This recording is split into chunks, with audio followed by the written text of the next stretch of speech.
Well, what is going on? What is going on, Bills Mafia? Welcome, everybody, into the Overreaction Buffalo Postgame Show, brought to you by the Market Dominator team on the Buffalo Rumblings vidcast network, presented by Picasso's Pizza. Treat yourself to the most flavorful pizza on game day. Picasso's, we are Buffalo Pizza, shipping local and nationwide. Order online at picassospizza.net. I am the voice of the Overreaction Buffalo Postgame Show. My name is Joe Miller, and you can find me on Twitter at Joe Miller Wired. Merry Christmas, Bills Mafia. Merry Christmas. The gifts came plentiful and often this weekend on Christmas. Unless you lived in Buffalo, then the snow came plentiful and often, but we can talk about that more in a bit. But it is Victory. This is a Victory Monday episode, Victory Tuesday, Victory Wednesday. It's technically Victory Sunday. It's Christmas Day.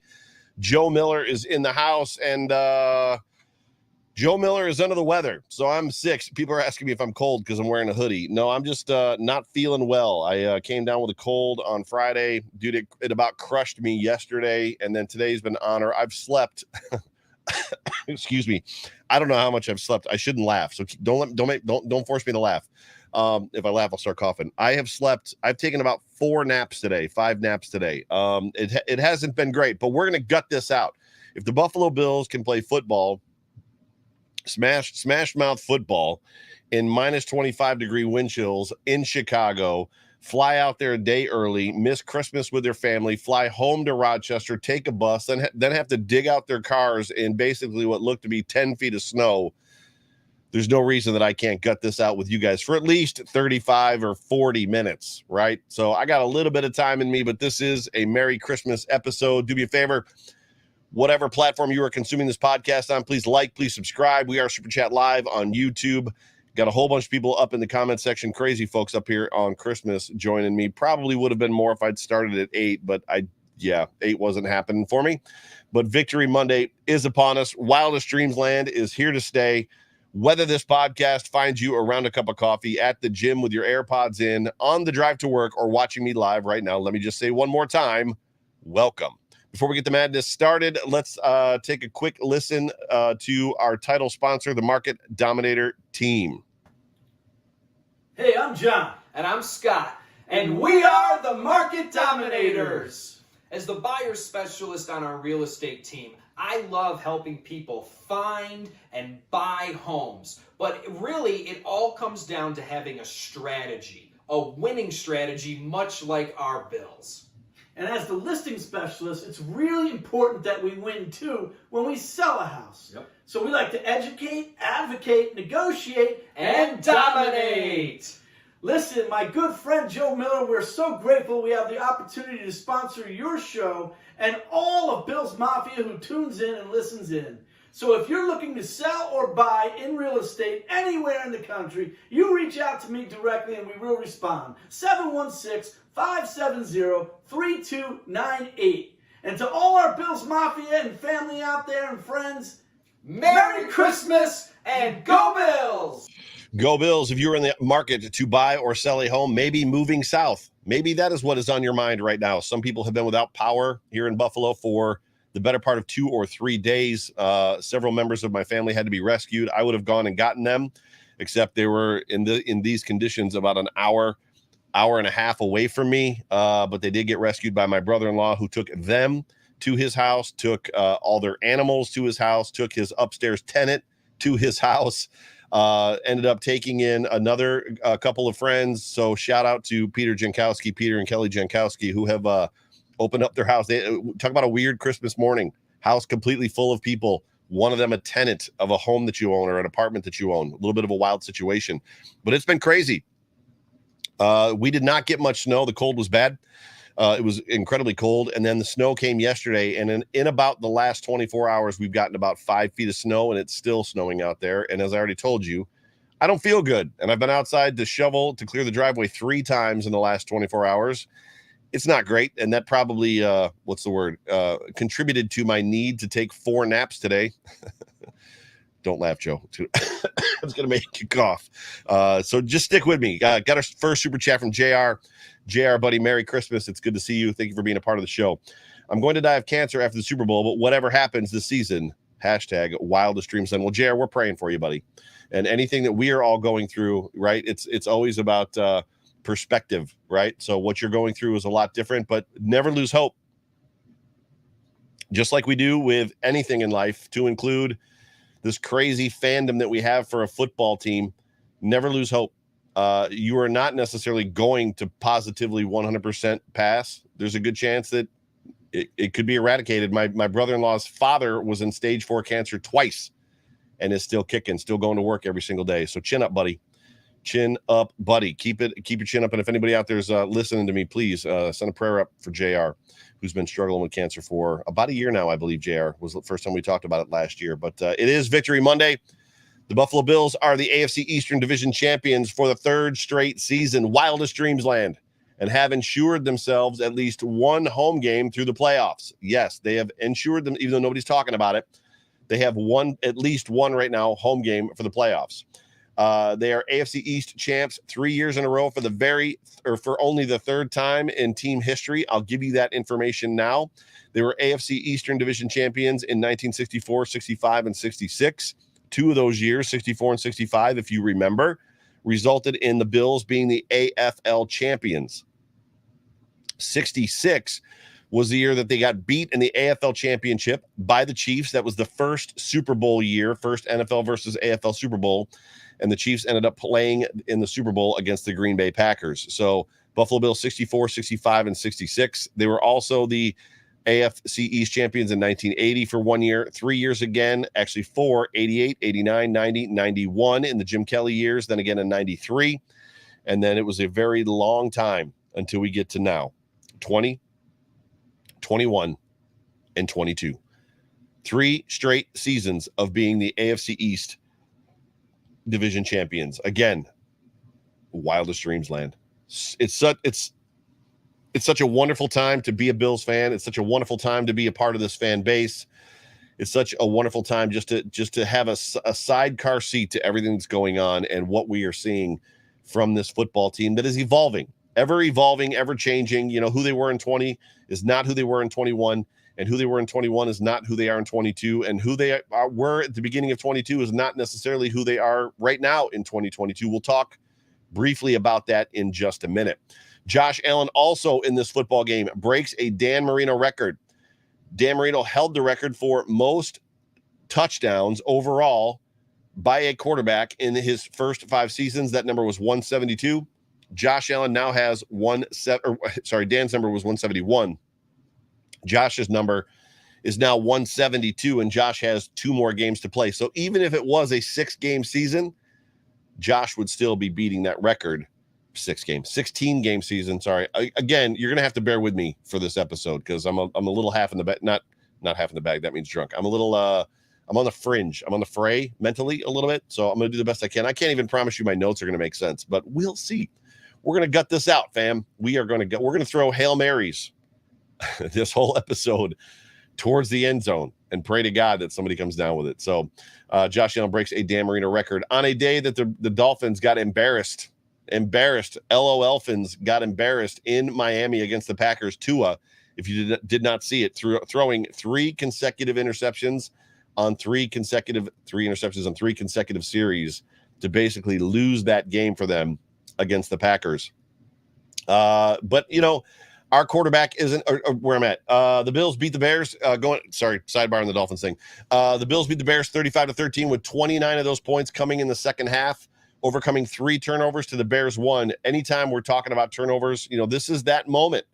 This is that situation where literally, how badly are you going to beat yourself? How bad are you going to do it to yourself? How bad are you going to make this path difficult for yourself? The Bills in this game via special teams and turnovers hurt themselves a little bit. But what we're watching and what we're witnessing is a football team that, despite hurting itself, can come out on top. They can find a way to win, which has been echoed in Sean McDermott's post-game press conferences. That's what he's been basically hammering on. You found a way to win, men. You found a way to win. So, you know, these games are hard. Winning in the NFL, we hear it all the time, is hard. Any given Sunday or Saturday, it's anybody can beat anybody. You know, we talk a lot about this, and we'll talk more about it as far as that kind of in a second. Josh Allen threw 2 interceptions. 2 of those turnovers were from Josh Allen. The first one, he didn't see the backside defender. I liked the description from the broadcast team that just basically said that Josh was expecting him to blitz, was expecting him to come, and he didn't, and he did not account for him once he backed out. Was it Purdy or something like that, or Pardon? I can't remember the guy's name. The defensive back, and he made a great play in the football. And to be honest with you, had he not made the interception, I gotta think that the corner trailing Isaiah McKenzie probably would have caught that ball anyway. So it wasn't a great decision from Josh Allen. The second one, he sailed. Those are going to happen. He just sailed it over the receiver's head. If you've ever played baseball, especially the infield, sometimes it's the easiest throws that you just release in the wrong spot and the ball gets away with you. And I know what everybody's thinking. Well, this is a professional quarterback of $1 billion franchise that's supposed to go to the Super Bowl. He shouldn't be sailing passes. They do it. It happens. Tom Brady does it, does it. Peyton did it. All the best did it. It just happens. Regardless of that, this is coming into this football game, the second best offense in the league. The second best offense in the league, averaging over 400 yards of offense every single game, and they did it in this game as well. Here's some interesting stats. When I was doing my research for this episode that I found on the defense right now is not playing up to the standard in some categories that we're probably used to. The defense is 7th in yards per game. So they're in 7th place in average giving up of yards per game, 7th. Normally we see them in 1 to 2, 1, 2, and 3, top 5 at least. They are 15th, 1-5 against the pass. This is also the very first year that this team has been without Micah Hyde, I believe, since Sean McDermott got here, right? I know Jordan is still back there, but Jordan has missed time as well. They are 15th against the pass. Tre'Davious White wasn't here for the first 3 quarters of the season, 2/3, 3/4 of the season. No Micah Hyde. And even with the pass rush being much better this year than it was in 20 and 21, 15th against the pass was a surprise to me. Bit of a surprise. 4th in rushing yards per game against. That also was a surprise to me because they have been getting gashed a little bit in the last couple weeks. The important number, though, is this one. They are 2nd in points per game, which is that whole bend but don't break philosophy that I know a lot of people hate. And I'm not going to tell you where to fall on that. Bend but don't break works in theory a lot of times more than it doesn't. But sometimes if you break when you're at the worst possible time, it can lead to some devastating losses. But those are some defensive numbers that I thought were of interest, right? The Bills came into this game rather 11-3, needing a win to stay ahead of the Chiefs, who were also 11-3, and the Bengals, who were 10-4. Bitter cold day in Chicago. It was a day not fit for man nor beast. I know that's a hokey, corny line, but I had to put it in there. I think I heard that this was the coldest road game in Bills history. I don't know if that's true or not. That's just something that I either heard or read on Twitter. The Bears 3-11 they're just at this point clinging to pride. A great run team that just can't find its way through the air. They cannot find a rhythm with Justin Fields passing the football. The majority of their offensive weapons from a receiving standpoint are injured. And if we're being honest, what scared me about this game was the fact that you've got Justin Fields, who is one of the best running quarterbacks in the league, right there with Josh Allen and Lamar Jackson. And David Montgomery isn't exactly a slouch, right? I mean, they're a good running football team. So you put that in the stew with it's going to be minus 25 and nobody really wants to tackle. Nobody wants to hit hard. And this could have been potentially a long game for the Bills. And it looked like from the start it was going to be. But that defense bowed its back. They buckled in and buckled up and did what they needed to do. So it was a great win. It was the tale of two halves, right? But a super fantastic, phenomenal win. When we think of this Buffalo Bills high-flying offense, right, and just kind of this feeling that it's been grounded from time to time over the last half of the season, even when you think about that passing is who the Bills are. Whether you like it or not, this is a pass-first football team. Frankly, over the last 3 years, I've liked it. I've preferred it. It's where Josh is at his best. But now it's what I want to say. We're confident. We have the ability to be confident at this point to say that this football team can find other ways to win. So as much as we're a high-flying offense, We're now discovering that when that high-flying passing offense gets grounded, that basically the game is over. That's what it was in 20 and 21. That's actually not true anymore. This team is now finding other ways to win. One of those other ways to win is obviously on the ground. Even if they still try to force the pass, which they do all the time, they're running the ball effectively 2 weeks in a row, and they just got to get a pass in there. I don't know why sometimes, but it's just who they are and it's what they do. But they're finding ways to win. And the way that they're finding ways to win is defensively and particularly on the ground, running the football. The best thing, the absolute best thing that could have happened to this offense is happening.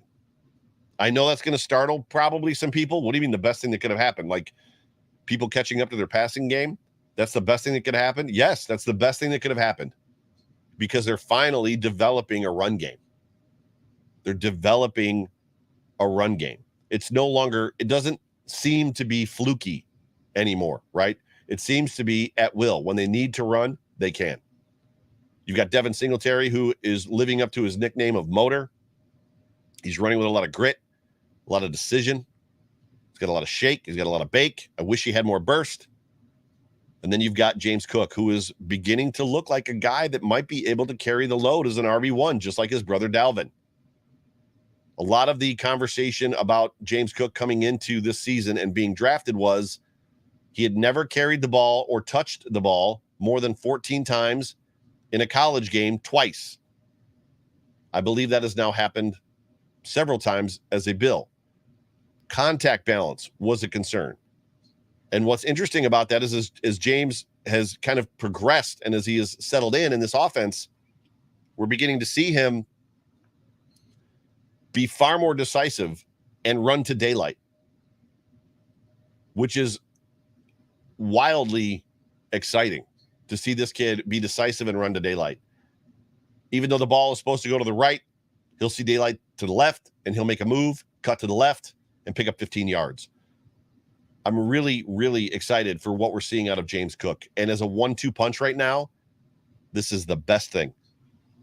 Actually, a 1-2-3 punch with Josh Allen. This is the absolute 100% best thing that could have happened to this football team, this offense. And while the pass threat was still there, we saw a lot of good Josh Allen in this football game. Josh Allen was throwing darts all over the field. Yes, he had a couple errant throws, and there were some, incompletions that's going to happen. It was freaking cold out there. He also hit a lot of wide open guys, right? Josh looked, for the most part, good. It wasn't a huge numbers day. The numbers were down, but it was a good day for Josh. It was a good day for this offense. Again, amassing over 400 yards. Again, the Bills rushed for 252 yards in this game. 252 yards. The run game, I've been talking about it for the last couple minutes. The run game shined. Absolutely 100% shined in this football game. Again, Devin Singletary continuing to prove his reliability and making a case to stay on this roster. For those of you that don't know, aren't aware, Devin Singletary, this is his last year under contract with the Bills. And the Bills are going to have to make a decision to make. They're going to have to make a decision to make. The Bills are going to have a decision to make. Again, I have a cold. Not feeling well. The Bills are going to have a decision to make. And on top of that, Devin Singletary is probably going to have a decision to make. I don't envision a world where Jordan Poyer is up for his contract. Tremaine Edmonds is up for his contract, right? Ed Oliver is coming into his 5th year option, which the Bills are assuredly going to pick up. The big contracts that they have already added. When you talk about Milano, obviously Josh, Stefon Diggs, Deion Dawkins, like the numbers and the people that are under contract under, big, huge numbers. I don't see the Bills offering Devin Singletary $5 to $5.5 million a year to stay on this roster, especially if James Cook is going to push him, which right now it seems like he will. JR says give Singletary 3 years, $3 million a year. Well, he's got to want to take that.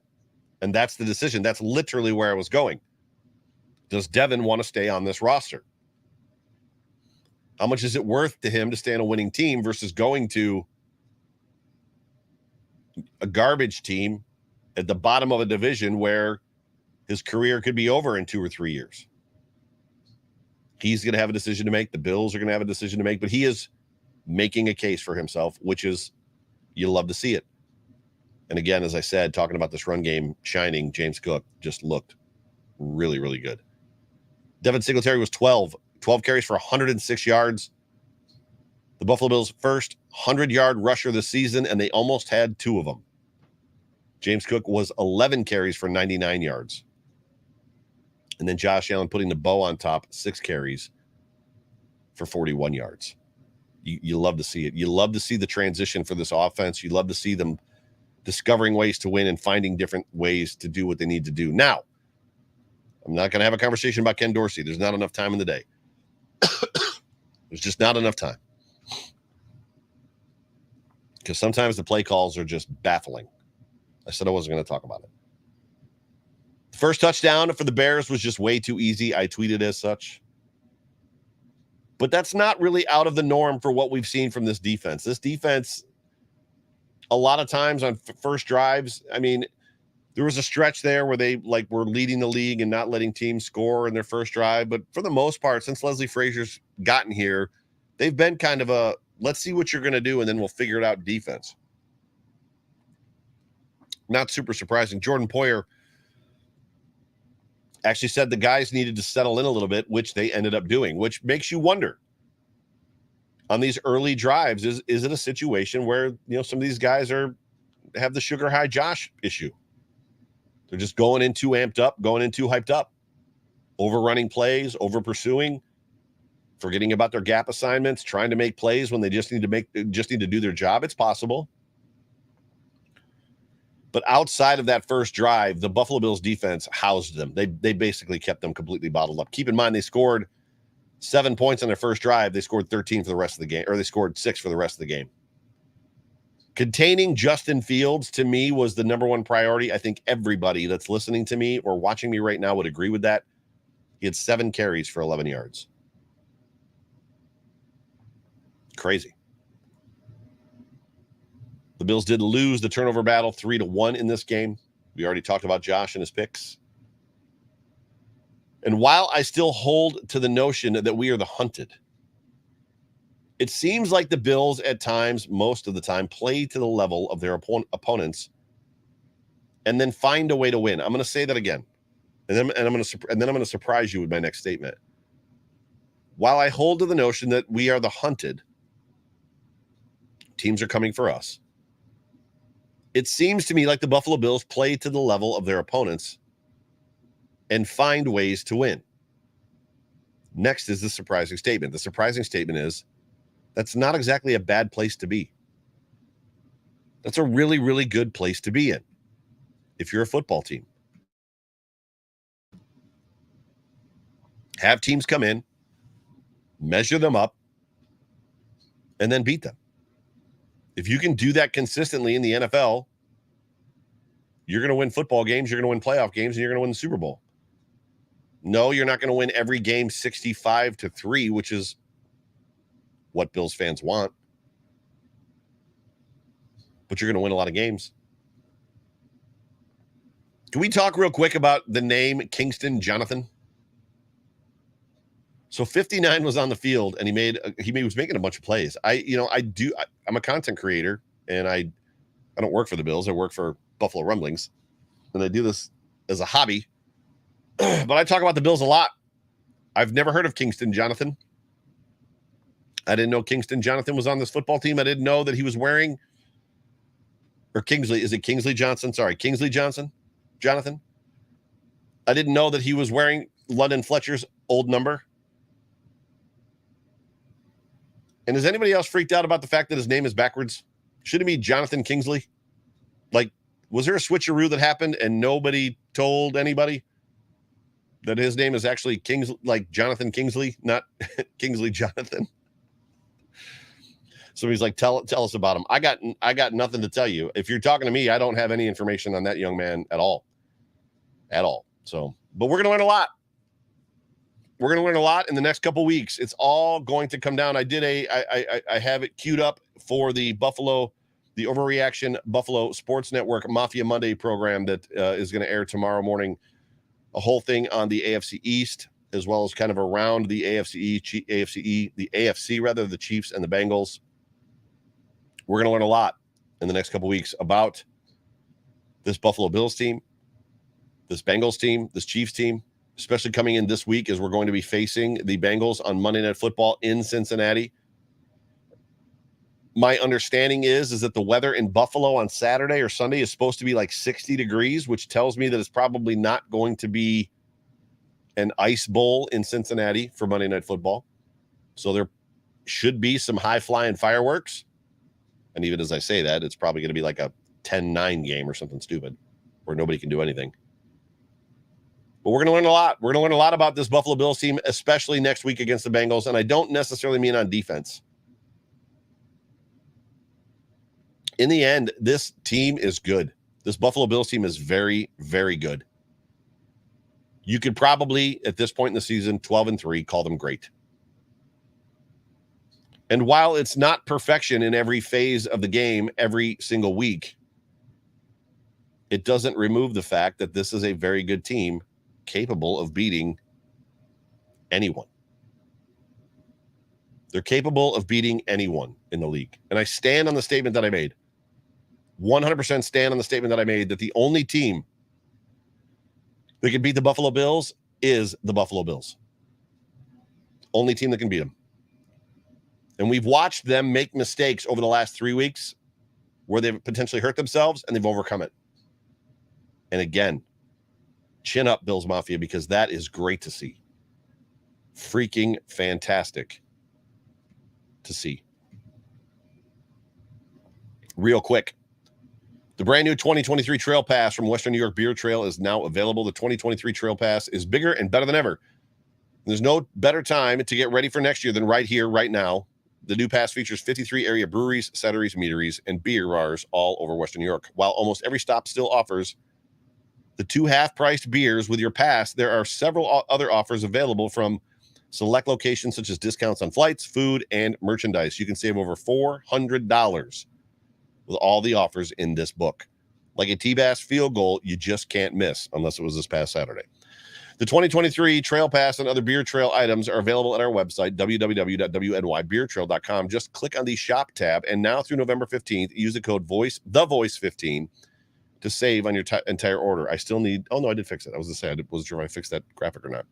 The Voice 15 to save on your entire order. This is the perfect way to start your holiday shopping early and even get yourself a little something. The beer trail, the Trail Pass from Western New York Beer Trail is only $30. So I know what you guys are thinking. You hear me talk about this, $400 in savings, and you're like, oh, this thing's got to be expensive. It's not. Go get one. Go get yourself one. Right? Get two. We at Western New York Beer Trail are proud to support everything local, craft beer, small business, and local charities. Watch out for our meetups and fundraising events along the way. Western New York Beer Trail, drink local, support local. We'll see you on the trail.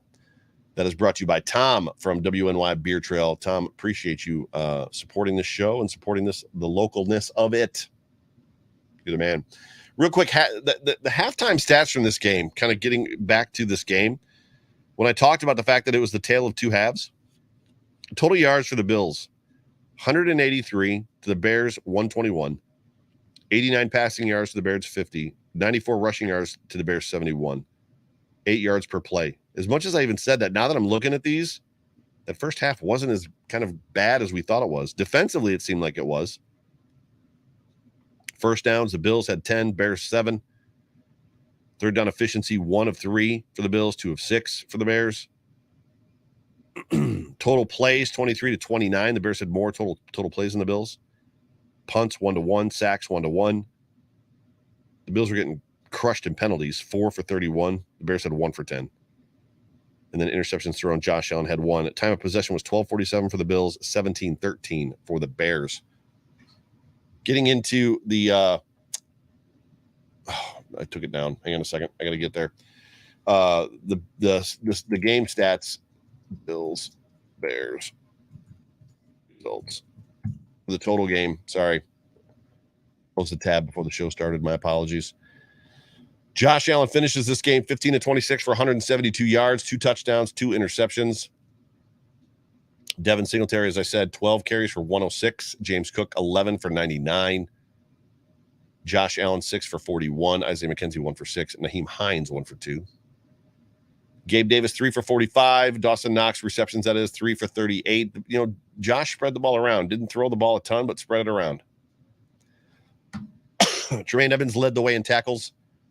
DeMar Hamlin right behind him.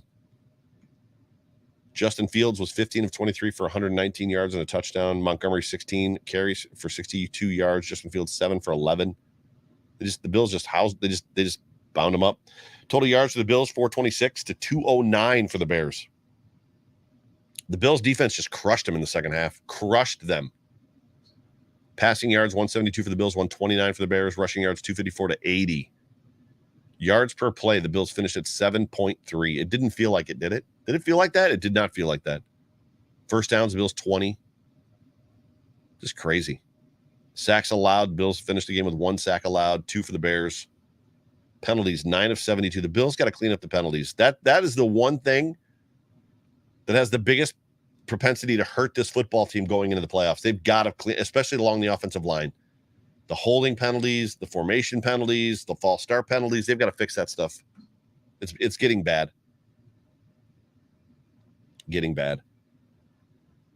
So let's do this. Let's get into the Dude Awards, and then I'm going to read your tweets, and then I'll let you guys out of here on Christmas Eve. On Christmas. So for those of you that are not familiar, also, if you're looking for the reading of the tweets in podcast form, which I'm about to do, I'm about to read the tweets. I've now transitioned them to the Mafia Monday segment on the Overreaction Buffalo Bills Sports Network. And the reason is because I'm trying to shorten this show in podcast form. So as much as we get on here and we do this live, and like an hour is the standard of what we normally do, when somebody looks at a podcast, they're like, oh my gosh, this thing's an hour and 6 minutes long. I don't want to listen to that. So what I'm doing is I'm removing that segment and I'm putting it in a Mafia Monday segment that's actually you can find by going to your podcast platform, type in Overreaction Bills or Overreaction Sports. I'll come up and they're there. That's a short, kind of like super edible segment where you can get the reading of the Mafia tweets post game. So I'm going to get to those in a second. But if you're looking for them lately and they haven't been on this show in podcast form on Monday, Tuesday, Wednesday, it's because they're now on the Mafia Monday segment of the show. So I apologize for not being more clear about that. Again, I'm just trying to condense the length of this show in a podcast. Dude Awards. So I had a hard time with the Dude Awards for a number of reasons. It was more unit. I don't know. It just the Dude Awards were strange. But when we do the Dude Awards, for those that are new to the program, you know, people do arrow up, thumbs up, arrow down, thumbs down, whatever, stand up, stand down. We do the Dude Awards. So when you play well, it's like, dude, great job, dude, you're the man, dude. When you don't play well, it's dude, bro. We got to talk, bro. Not good. Not good, bro. My first Dude Award goes to the defense. The entire defensive unit, led by Tremaine Edmonds, for containing Fields and containing Montgomery and taking away the only thing that offense can do. The defense played incredibly well. My second Dude Award goes to Devin Singletary, the Bills' first 100-yard rusher of the season, and is continuing, as I said, to make a case for why he potentially should stay on this roster in 2023. Devin, you're playing lights out, bro. Keep it up. Hold on to that football. And James Cook is my third Dude Award. You just got to love what you're seeing from James Cook. You just got to love it, and it just bodes well for the future. Buffalo Rumblings podcast director, I guess that's his title, Anthony Marino, on the show. Anthony, Merry Christmas to you too. It's good to see you, buddy. Appreciate you. Appreciate everything you do. Appreciate you for putting up with me. This is one of the times where I'm the quote-unquote talent, and I'm not going to lie when I say that I can be difficult, and I know it. Just one of those things. But I'm here gutting it out, Anthony. Anthony doesn't know it. I'm sick. And I'm here for you, bro. I'm here for the team. Gutting this thing out for the team. Merry Christmas.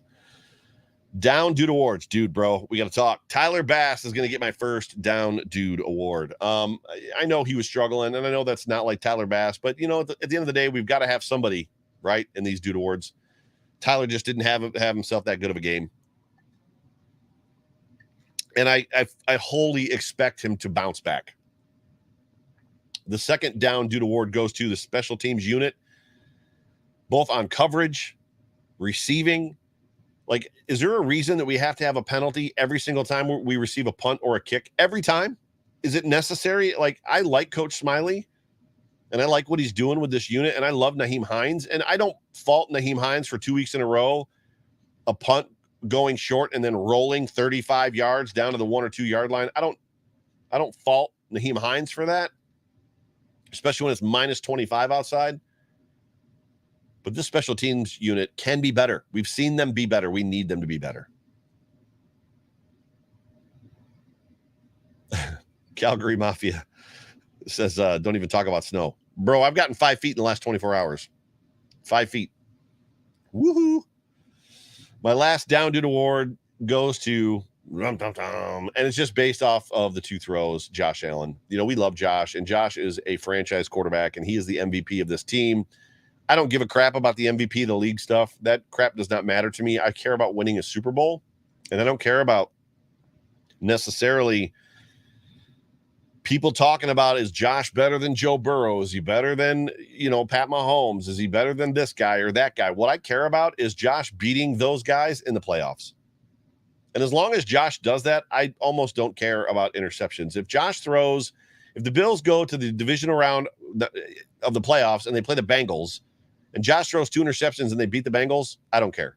If Josh goes to the AFC Championship game and he throws 2 interceptions against Pat Mahomes and the Bills beat the Chiefs, I don't care.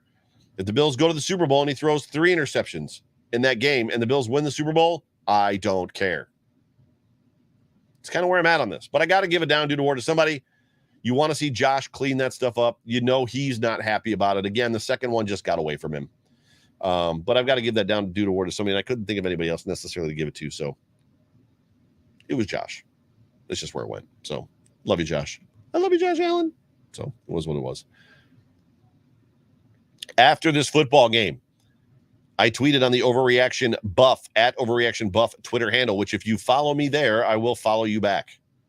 I run that. I control that. It's all me. It's just a secondary handle for this show and for the other stuff, creative stuff that I do content-wise. But I tweeted out, how's that win got you feeling, Bills Mafia? Reading your tweets on the Overreaction Postgame Show tomorrow night, which is now on Christmas. Hashtag Big Dubs. Hashtag AFC East Champs. I'm going to refresh this page because people are still coming in late. Mountain Man at KUSKU, Cusco, 72, 12-3, more regular season wins than they had last season, ! Mountain Man, I'm with you, Bob. Ronnie at Ronnie Eastham. Like, we got 2 more to go to secure home field. Massive game next week and need 4 quarters from this offense and this defense and the special teams. Autumn at Autumn RE_sports. Appreciate you, Autumn. Some good, some bad, some ugly, but happy we escaped with a win. I don't feel like they escaped. I feel like they beat them 35-13. Merry Christmas to the Bills and all of the Bills Mafia with a victory Sunday for us tomorrow. That is today. Victory Monday is tomorrow, or today if you're listening in podcast form. Super Bowl LVII champs at Saxa Dave, all the way over in Europe. Not sure my nerves can take this the rest of the season. Despite the first drive and subsequent Twitter meltdown, defense was awesome. Feeling like I'd love to see a full game performance from all 3 aspects of the team. We saw one a couple weeks ago, but I'm with you, Dave. And for my sanity, can we get Diggs the football? Yeah, that was a little bit of a weird kind of situation. Why were they not throwing the ball to Stefon Diggs more? Just weird. Diggs seemed to be fine with it. I also wonder if they're doing what I said with Jerry O on Wednesday on the Hump Day Hotline. I wonder if they're going to kind of nurse along Cole Beasley to get him up to speed, but not throw him a ton of balls so that he goes into the playoffs completely healthy. Because a healthy Cole Beasley catching 8 to 10 balls a game is a dangerous football team. Food for thought. Me Bang Drum at Bass Drum Rule. Great win, ! Bills D was on lockdown, holding Fields to 11 yards rushing. Great day for Singletary, Cook, and the O-line. And Josh, even with the 2 interceptions, he still finds a way to put up 35 in those windswept cold conditions. Incredible. Go Bills. Go Bills, bro. Bill S at CRZY. Bill, this game was like Coldplay. It was called Yellow. Seemed like so many penalties at such the wrong times. With the weather being so bad, it was nice being able to run it down or to run it for once. Cook is going to be fun come this postseason. AFC Champs X3 times 3 hashtag Go Bills. Oh, Saxton Dave is back with a PS. PS, aggravated that Matt Milano didn't get a Pro Bowl place. That man is criminally underrated. Also feeling thankful for my Bills fam. Happy holidays. Love you. Go Bills. Love you too, bro. Bills Media 716 at Bills Media 716. I don't want to hear a win is a win. We won an NFL game by 22 points on an off day. That's a great dub no matter how you get it. I love the energy from Bills Media 716 here. Running game was amazing and defense played really well after the first drive. Most important thing is getting healthy and Trey at 100%. Go Bills. Go Bills indeed. Tim Ashenfelter at IL Bills fan. Overcoming mistakes. Volume 4, 5, and 6. Lost count. Just keep winning. Go Bills. Note to OC, run the ball more. They rushed for 254 yards. How many more rushes do you want? But yes, I get it, Tim, and I agree. Tyler Wilson at LaBounty Barber 1. Refer to my reply last week. This week, they did a 10 times better job tackling. Yes, they did. That's actually true, Tyler. Even with the cold, they were wrapping up and getting the Bears down. I think I only saw one forearm shiver to take someone down. The D stepped up and played a hell of a game. AFC East champs once again. Thank you for being a part of the show, bro. Appreciate you, Tyler. Don't blink at K Hazmic, KHAZMIC. I spent all day defending the Bills against the naysayers. Hashtag Bills Mafia on Twitter is so manic. They overreact to every single play and play call. And he's got the Will Ferrell meme, GIF rather, was just time to, it's just, you need to relax is basically what he left, which is great. Xavier Stutz, my guy Xavier, who's in the comments section at XCS713. Josh needs to get his shit together. But other than that, the rest of this team was buzzing. I'll give Bass a break. He's been clutch all year, and I will too. It's hard to argue with Tyler Bass. Some good play. Oh, sorry, Karen. Hashtag Let's go Buffalo at Go Sabres Bills. Some good plays, some crappy plays, too many penalties, another mixed bag of a game. Would be nice to see a complete game. It's been a while. Hashtag Go Bills, hashtag Bills Mafia, hashtag Wildest Dreams Land, because we're going to retweet that one. But a W is a W, and I'll take it. And she's got the gift that's I'm on an emotional roller coaster, man. Right there with you. Mrs. KCB at Ophelia AFL. Me being totally unaware, Peterman was still in the NFL somewhere. Wait, what? Can't be. Yep, interception. It's him. Yay. Merry Christmas, Joe. I don't know what that had to do, but it's funny regardless. So that makes me laugh. Yes, and somebody did get in there. So Patrick Hazy. Nathan Peterman has now played for each team on the losing side of a Bills-Bears blowout. Surely this is a sign. We are on to Cincinnati. Go Bills. And then Nathan Peterman, he posted that twice. So, yeah. So those are your tweets, Bills Mafia. Appreciate you guys. So the next thing we got coming up is what? Tomorrow. The Off Tackle with John Fina show at 8 o'clock. And then Buffalo Late Night. We are supposed to have booked a former running back for the Buffalo Bills who's a current Hall of Famer, used to wear the number 34. I said this a couple weeks ago and was wrong. I forgot that we had rescheduled him. Fina is confirming, but we are supposed to have him on tomorrow, which is Monday. So if you are not doing anything tomorrow night, tune in live, and if not, pick it up on Tuesday or Wednesday in podcast form. Wednesday, Hump Day Hotline, and then don't forget to jump over to, if you're a podcast person, don't forget to jump over to Overreaction Buffalo Bills, like and subscribe, and then you'll get all of the extra content that I'm doing as well. But ladies and gentlemen, you've been tuned into the Overreaction Buffalo Postgame Show, brought to you by the Market Dominator team on the Buffalo Rumblings Vidcast Network, presented by Picasso's Pizza. My name is Joe Miller. I'm the voice, raspy, deep voice of this show. You can find me, as always, on Twitter at Joe Miller White. I appreciate you guys. I love you guys. Go Bills, and Merry Christmas. Victory Monday. Your AFC East champs, Bills Mafia, 3 times in a row.